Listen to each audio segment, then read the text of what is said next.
एक बार सभा में मैंने घोषणा भी की थी कि समाज के लिए जो भी ज़रूरत पड़ेगी मैं हमेशा खड़ा रहूँगा, और दादा के सामने की थी। मैं लगभग 27 साल से भोपाल कोर्ट में प्रैक्टिस करता हूँ और सिविल का प्रैक्टिस करता हूँ। मेरा बेटा भी वकील है।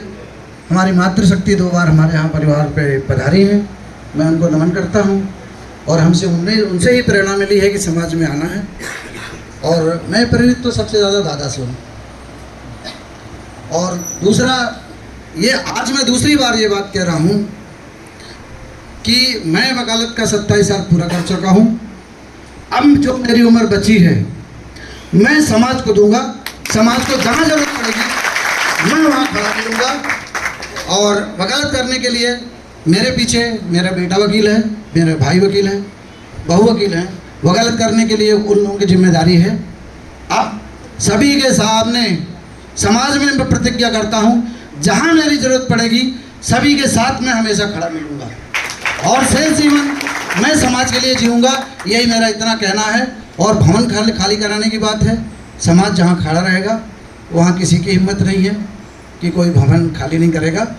उसमें मेरा एक सिर्फ कहना है कि वरिष्ठ जन एक बार उनसे बात कर लें, क्योंकि वो समाज के व्यक्ति हैं। आप अनैतिक कार्य क्यों कर रहे हो, अनाधिकृत कब्जा क्यों कर रहे हो, एक बार उनसे बात कर ली जाए।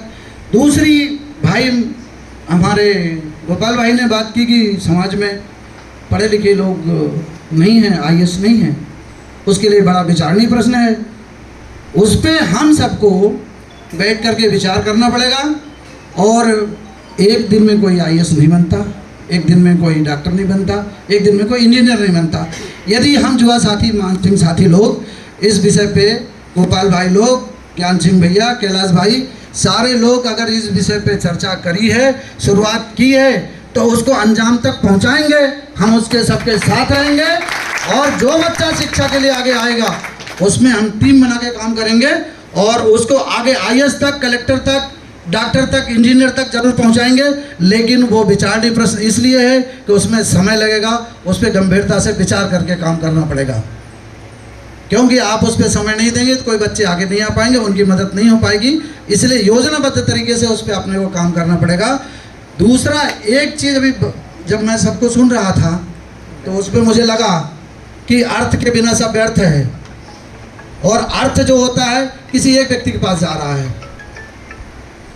उसको सबसे पहले, तुलसीराम भैया ने बोला, उसको सबसे पहले नकेल डालना और रोकना है।